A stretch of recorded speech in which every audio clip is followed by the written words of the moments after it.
The first signs were subtle.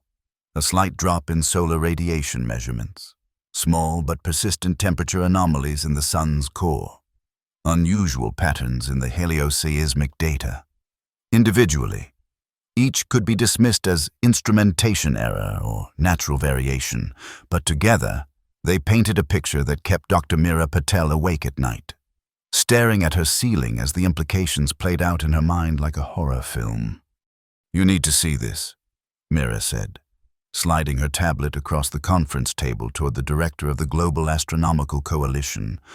On the screen, a simulation showed the sun's fusion processes stuttering, its core gradually cooling, its light dimming over decades rather than billions of years. "This can't be accurate," Director Hammond said, pushing the tablet away as if it carried contagion. "I've run the model 17 times with different parameters. The conclusion is always the same."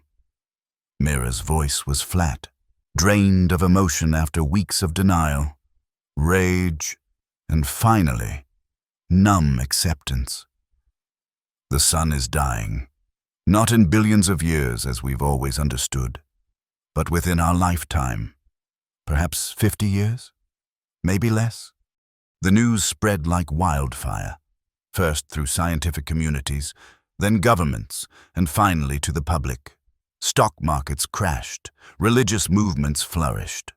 Riots broke out in major cities as people faced the unimaginable, that the constant that had defined life on Earth since its beginning was faltering. Meera watched it all unfold from the observatory complex on Mauna Kea, Hawaii, where she had established the Sun Observation Project. The facility had become both her sanctuary and her prison. Here, away from the chaos engulfing the world below, she could focus on her work, searching desperately for solutions while monitoring the sun's accelerating decline. "Dr. Patel, you have a visitor." The voice of her assistant broke through her concentration as she analyzed the latest data. "It's your sister." Meera's hands stilled over her keyboard. She hadn't seen Lena in nearly 3 years. Not since their mother's funeral. Not since their argument about Meera's work with climate engineering, work that had failed catastrophically when an atmospheric cooling project had triggered devastating weather patterns across Southeast Asia. "Send her in," Meera said, removing her glasses and rubbing the bridge of her nose. Lena looked thinner than Meera remembered, her normally vibrant brown skin dulled by exhaustion. The climate activism that had once been her passion had become a desperate fight since the sun's diagnosis. "Nice setup you have here," Lena said, her eyes scanning the advanced equipment. "Government spares no expense for their favorite scientist." "What do you want, Lena?" Meera asked, too tired for their usual dance of recrimination and defense. "People are dying down there, Meera. Not just from the riots. The crop failures have already started. Temperature drops are affecting power grids, and the wealthy are buying up all the survival tech." Lena placed her hands on Meera's desk, leaning forward. "The public needs to know what's really happening, what options we actually have." "There are no options," Meera said quietly. "Not yet. That's what I'm working on." "That's not what General Morris is saying." Lena's eyes narrowed. "His Mars colonization project is getting fast-tracked. 10,000 slots for essential personnel. Care to guess how many ordinary citizens make that list?" Before Meera could respond, an alarm blared through the facility. Red emergency lights pulsed as screens throughout the observatory displayed the same message. "Anomaly detected." Meera rushed to her main console, fingers flying across controls. "That's impossible," she whispered as the reading stabilized. "What is it?" Lena asked, momentarily forgetting their disagreement. "A ship," Meera said, her voice hollow with disbelief. "In orbit around Earth. It just appeared. No approach trajectory. Nothing on any radar systems until this moment. Within hours, military aircraft surrounded the observatory as General Kyle Morris strode through the doors, his uniform impeccable despite the emergency deployment. "Dr. Patel," he said, nodding curtly. I understand you were the first to detect our visitor. Only because we have instruments constantly monitoring near-Earth space for solar activity, Mira replied, uncomfortable with the dozen armed soldiers who had accompanied him. Has there been any communication? Yes, Morris said, his expression unreadable. They're requesting a meeting with world leaders, and specifically with you. Me? Mira's surprise was evident. Why? That's what I'd like to know, Morris said, his eyes cold. The visitor claims to have a solution to our solar problem. They specifically referenced your research models. 2 days later, Mira found herself at the United Nations headquarters in New York, seated at a semicircular table with representatives from major world powers. The room buzzed with tension and whispered conversations. This is unprecedented, said the Chinese ambassador beside her. First contact during an extinction-level crisis. The timing is suspicious. Or fortunate, countered the European Union representative. If they truly have technology that could help us. The room fell silent as the doors opened. Flanked by security personnel was a figure unlike anything Mira had ever seen. Humanoid in general shape, but taller and more slender than any human. Its skin had a subtle blue luminescence, with patterns that seemed to shift like liquid beneath the surface. Its features were delicate, yet alien. Eyes larger than human norm, with pupils that adjusted like camera apertures. No visible nose, and a mouth that appeared more as a suggestion than a defined feature. I am Elion, the being said, its voice melodious and perfect in its English pronunciation, yet somehow produced without obvious lip movement. I represent the Stellar Conservancy, a network dedicated to preserving intelligent life threatened by stellar instability. The UN Secretary-General rose to her feet. On behalf of humanity, we welcome you and thank you for offering assistance in our time of need. Elion inclined its head in acknowledgement. Your son's condition is not unknown to us. We have encountered similar phenomena across many star systems. Can you explain what's happening? Mira found herself asking. Professional curiosity momentarily overriding protocol. Our models can't account for this accelerated decay. Elion turned toward her, those strange pupils dilating. You are Dr. Mira Patel. Your models are remarkably accurate, given your civilization's technological level.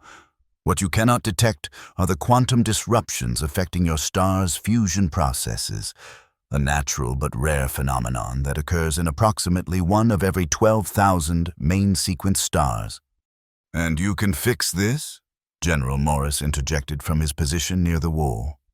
We possess technology that can restore stability, Elion confirmed. We call it the Star Seed. Screens around the room activated, showing a small device that resembled a crystalline structure no larger than a human heart, pulsing with inner light. The Star Seed can interface with the star's core processes, re-establishing proper fusion patterns and extending its life cycle. Elion explained. We offer this technology freely to worlds facing extinction from stellar failure. Freely? The Russian president's voice was heavy with skepticism. In my experience, nothing of value comes without cost. Elion's body patterns shifted to deeper blues. The offer has conditions, yes. The primary one being that Earth must join the Stellar Conservancy as a protected system. This means accepting certain technological and developmental guidelines.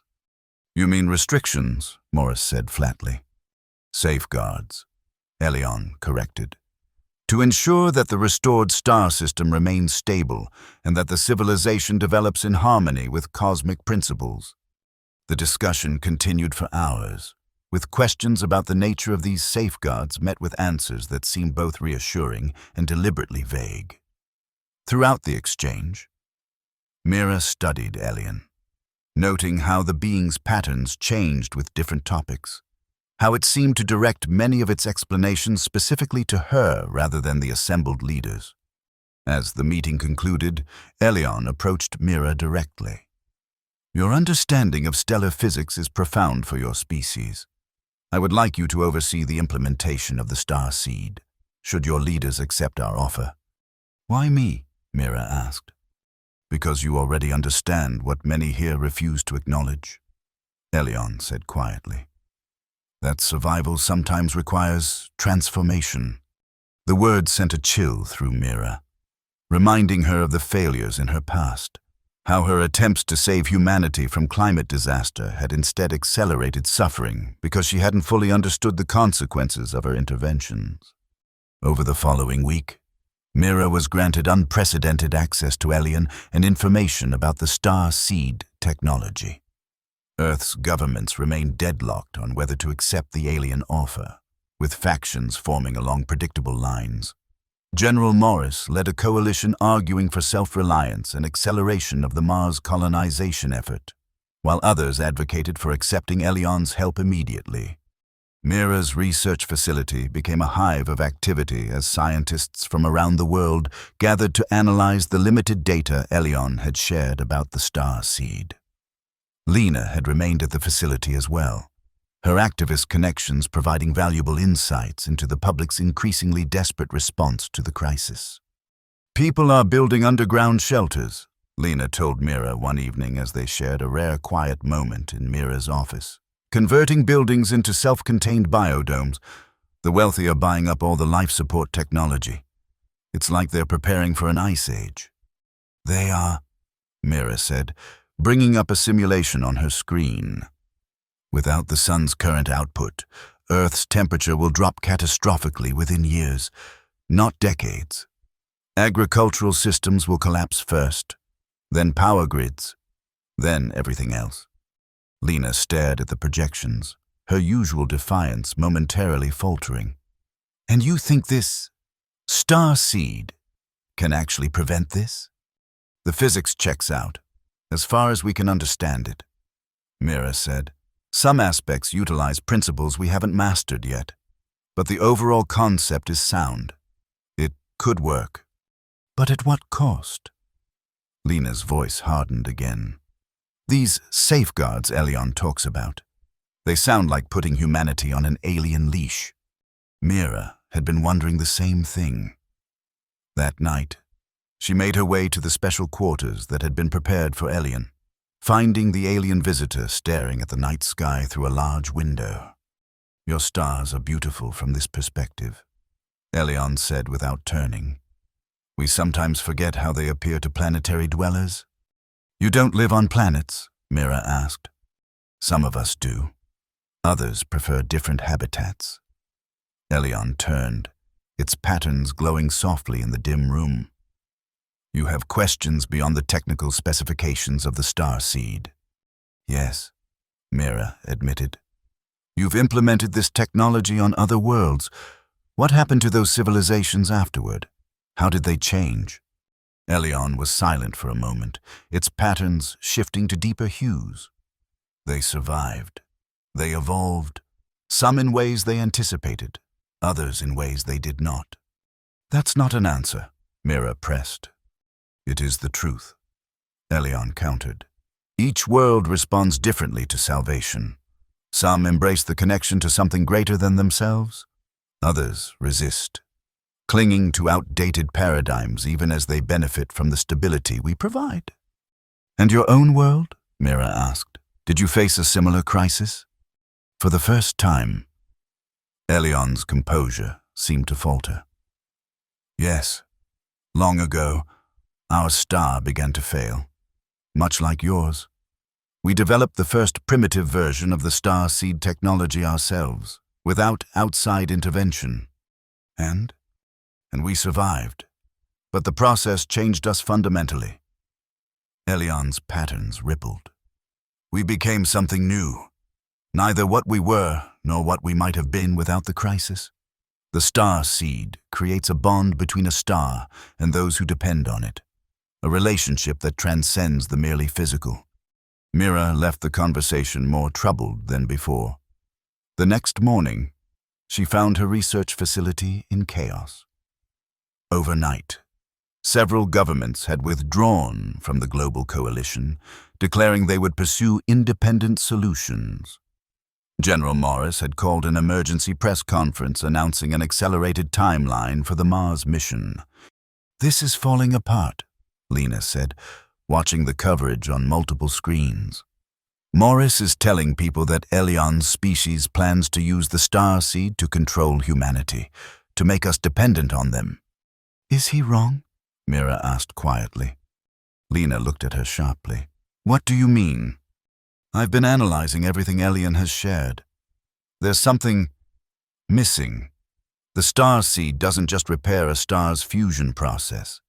It creates a new kind of relationship between the star and the planetary system it supports. Something almost conscious." Before they could discuss further, alarms blared throughout the facility. Security monitors showed armed forces breaching the perimeter. "It's Morris," Lena said, recognizing the insignia on the vehicles. "He's making his move." Mira rushed to secure her research data, sending copies to trusted colleagues around the world. As she worked, the door to her lab burst open. General Morris entered, flanked by soldiers. "Dr. Patel," he said grimly, "by authority of the United Earth Defense Council, I'm confiscating all research related to the alien technology."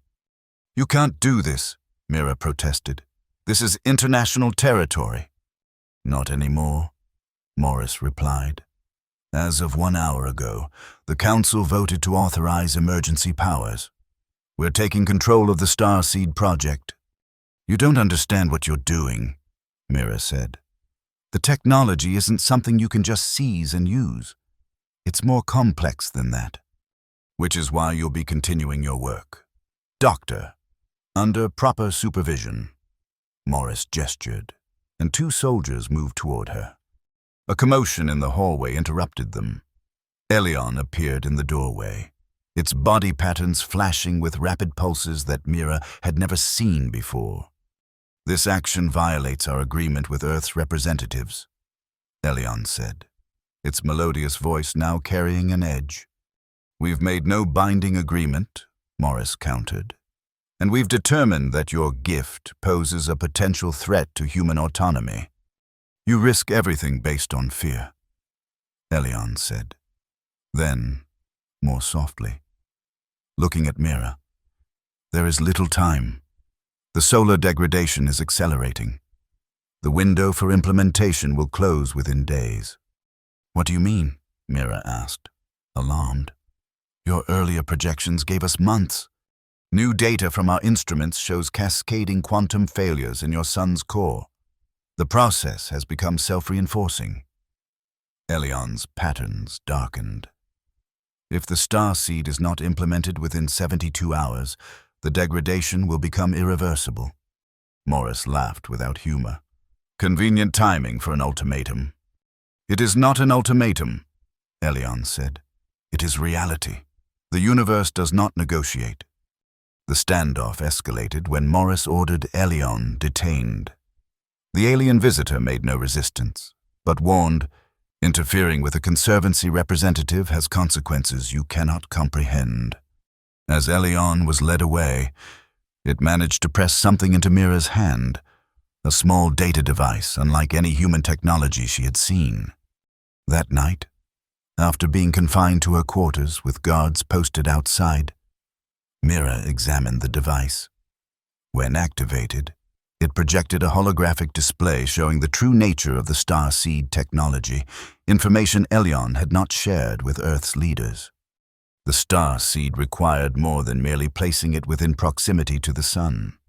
It needed a conscious intermediary, a living being to serve as its interface and guide. This being would become permanently bonded with both the seed and the star. Their consciousness expanded to encompass the vast energies involved. They would become, in essence, the star's guardian, a part of it yet apart from it. The images showed beings from other worlds who had undergone this transformation. They existed in a state Mira could barely comprehend, their individual consciousness preserved but expanded to something cosmic in scale. Neither fully their original selves nor completely lost in the stellar consciousness. A message from Elion accompanied the demonstration. This is the truth I could not speak openly. Your General Morris is not wrong to fear change, but he is wrong to think there is any path forward without it. The choice must be made freely, by one who understands both the sacrifice and the transcendence it brings. Mira sat in the dark, the hologram's light casting blue shadows across her face.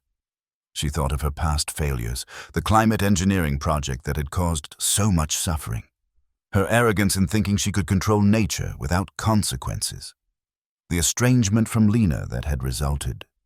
But she also thought of Earth freezing in darkness, of children who would never feel warm sunlight on their faces, of a humanity reduced to hiding underground or fleeing to the barren surface of Mars. With sudden resolve, she used the alien device to bypass the electronic lock on her door. The guards had been reduced to a skeleton crew as most forces concentrated on securing Elian. Making her way through back corridors she knew well. Mira reached the facility's communication center and sent an emergency message to the one person who might help her, despite everything: Lena. 3 hours later, Mira found herself creeping through maintenance tunnels beneath the research complex, following Lena toward the high-security section where Elian was being held. "I still don't understand why you're helping me," Mira whispered as they paused at a junction. "You've been against the alien technology from the start." "I'm against letting military strong men like Morris make decisions for all humanity," Lena replied, checking a hand-drawn map. "And I'm against extinction. The rest we can figure out later." They reached the detention level to find it in disarray. Alarms were blaring, and security personnel were rushing towards some disturbance in another section. "Morris is making his move on the starseed," Lena said. Interpretation events quickly. "He's creating a diversion." They found Elian's cell empty, its advanced lock disabled. Following the sounds of conflict, they made their way to the research lab where the star seed had been kept under observation. The scene that greeted them was chaos. Scientists and security forces scattered unconscious across the floor, and General Morris standing before a shielded container that held the crystalline star seed, its inner light pulsing rapidly. Elian was there too, its body patterns fluctuating wildly as it faced Morris across the room. "Step away from the technology." "General," Elian said, its voice carrying harmonics that made the air vibrate strangely. "You cannot control what you do not understand." "I understand enough," Morris replied, his hand hovering over the container's control panel. "Your kind wants to change our sun, to create some kind of consciousness network that would make us dependent on your conservancy. I've seen the classified reports from your ship. The star seed doesn't just repair stars, it converts them into sentient nodes in your galactic web." Mira stepped forward, revealing her presence. "It's more complicated than that, General." All eyes turned to her. "The star seed needs a conscious guide," she continued, moving slowly into the room. "A living intermediary from the world being saved. A volunteer who becomes the bridge between the planet and its star." "You knew this?" Morris demanded, looking between her and Elian. "Not until recently," Mira admitted. "Elian showed me the truth. Yes, the Conservancy creates a network of stars with conscious guardians, but those guardians come from the worlds being saved. They remain connected to their people, protective of them. And you believe that?" Morris scoffed. "It's obviously a control mechanism." "It's symbiosis," Mira countered. "Something you've never understood. General, your solution has always been dominance or escape. Control the climate, colonize Mars. But survival isn't about conquest. It's about adaptation, partnership." "Pretty words to justify surrender," Morris said, reaching for the container again. "Wait," Mira shouted. "I've volunteered. I'll be the interface." The room fell silent. Lena stared at her sister in shock. "Mira, no," she whispered. "You don't know what that means." "I know enough," Mira replied, her voice steady now that the decision had been made. "I've seen what happens. The consciousness expands but doesn't disappear. I'll still be me, just more, and connected to something greater. You'll be gone, Lena said, tears forming. Just like after Mother died. Just like when you buried yourself in your work. Only this time, forever. Not gone, Mira said gently. Transformed. And this time, I won't lose connection with what matters. She looked meaningfully at her sister. I promise. This is absurd, Morris interrupted. I won't allow. A sudden pulse of energy from the star seed knocked him backward. The container's shields failed, and the crystalline object rose into the air, pulsing with increasing intensity. It's responding to your decision, Elion said to Mira. But you must be certain, once begun, the process cannot be reversed. Mira looked at the floating crystal, then at her sister, and finally at General Morris struggling to his feet. All my life, I've tried to save humanity from afar, she said. I thought distance gave clarity, objectivity, but it only created separation. She stepped toward the star seed.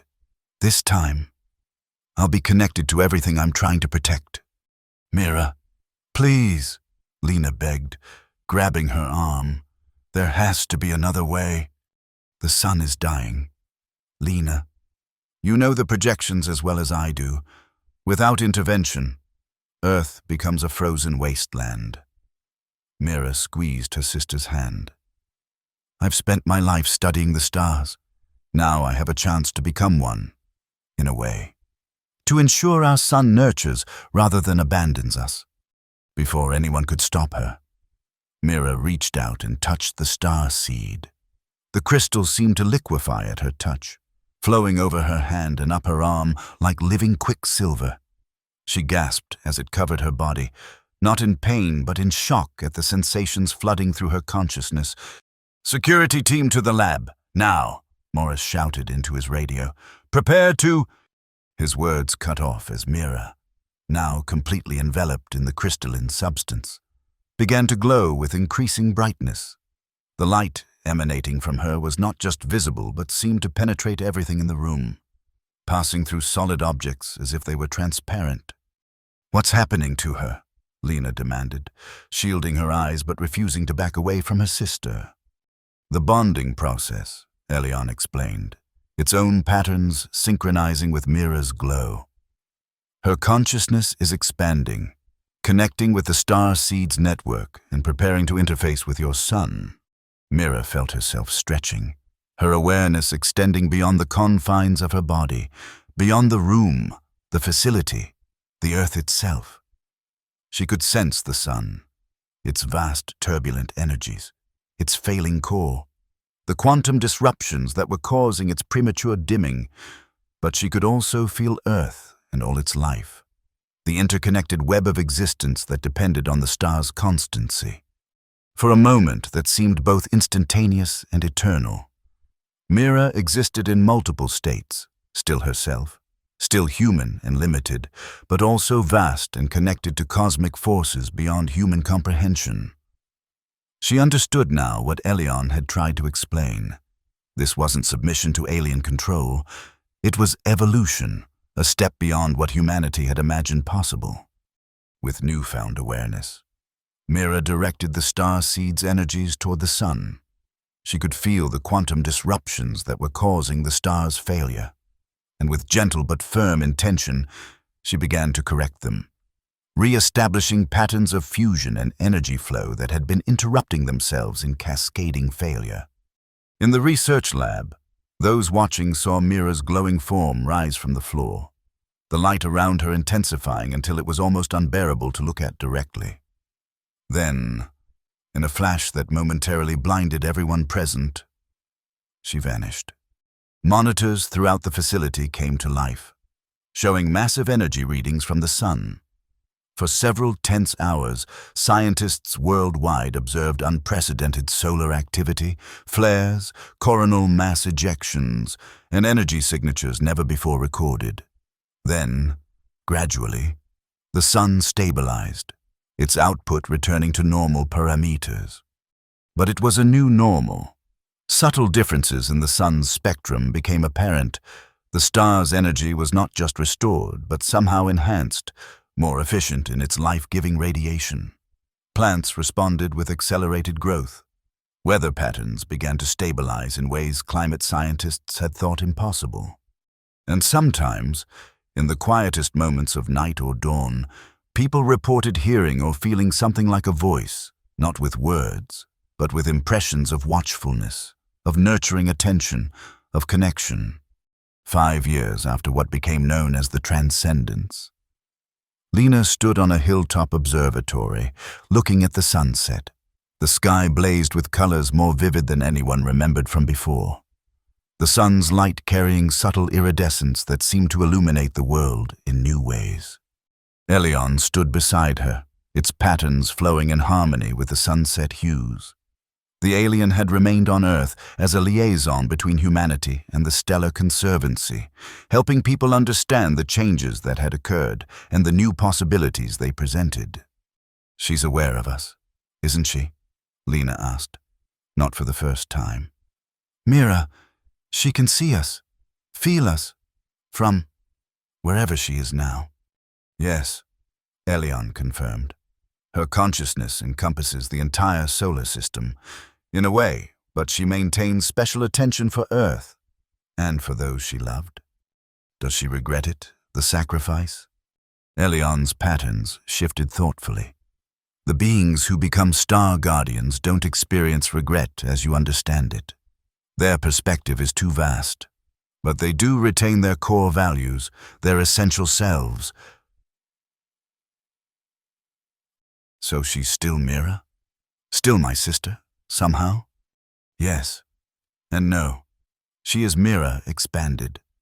Mira evolved.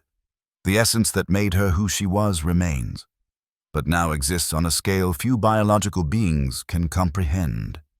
As the sun dipped below the horizon, a final ray of light seemed to linger, touching Lena's face with unusual warmth.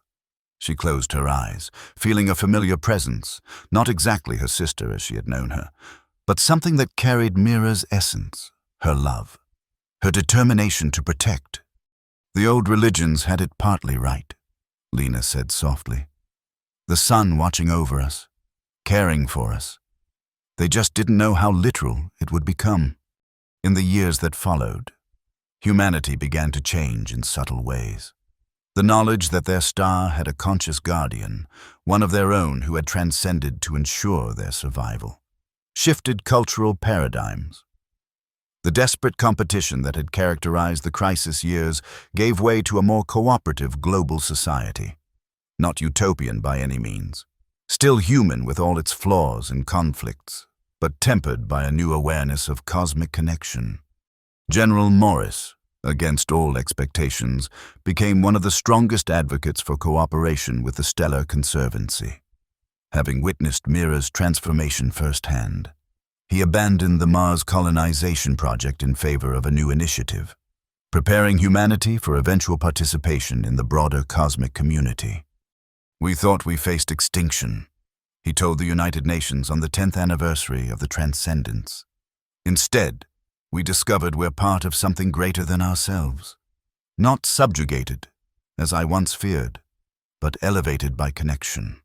The star seed technology spread to other imperiled star systems, always with the same requirement: a conscious being from the affected world volunteering to become the bridge between planet and star, joining the growing network of guardian consciousnesses throughout the galaxy. Earth's scientists, working with knowledge shared by the Conservancy, began to understand more about the nature of cosmic awareness and the quantum interconnections that made such transcendence possible. Some predicted that in time, humanity might evolve to a point where communication with their transformed guardian would become more direct, more comprehensible. For now, though, most people were content with the subtle awareness that their sun was not just a ball of burning gas, but a conscious presence that had once been human, that remembered being human, and that watched over Earth with something like love.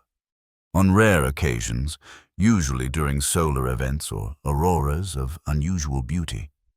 People around the world reported the same dream, a woman with eyes like stars, her form both human and cosmic, speaking without words about the delicate balance between transformation and preservation, between progress and connection. And in those dreams, those who had known Meera Patel in her human life recognized her smile. Different now, radiant with energies beyond human conception, but still carrying the essence of the woman who had once looked up at the stars with wonder and determination. A woman who had become a star to save her world, and in doing so, had helped humanity recognize its place in a universe more conscious, more connected than they had ever imagined. High above Earth, spread across the vast energies of the sun, yet somehow still centered, still herself. Meera watched over her home. Her awareness encompassed planets and particles, cosmic rays and quantum fluctuations, the delicate dance of gravitational forces that kept the solar system in harmony. But always, her attention returned to the blue planet third from the sun, to the billions of lives unfolding there, to the sister who still visited observatories to look up at the sky in quiet communion, to the future unfolding with possibilities neither she nor anyone had imagined before the crisis that had nearly ended everything. She had feared loss of self, of identity, in the transformation. Instead, she had found expansion, becoming more fully herself by extending beyond the boundaries that had once defined her. The cosmos, she now understood, was not cold and empty as humans had once believed, but alive with consciousness on scales they were only beginning to comprehend. And as Earth continued its journey around the sun, around her, Meera embraced her dual nature, still human in her core values and connections, yet cosmic in her awareness and influence, guardian and guide, scientist and star, individual and network, all at once. The sun would shine for billions of years to come, nurturing life on Earth and perhaps eventually on other worlds within her embrace. And Meera would be there, watching, learning, growing, ensuring that the light never again threatened to fade before its time. In becoming something new, she had ensured that humanity could remain what it had always been, adaptable, resilient, curious, connected, not just survivors, but partners in a cosmic dance more wondrous than anyone had imagined when they first looked up at the stars and wondered what lay beyond.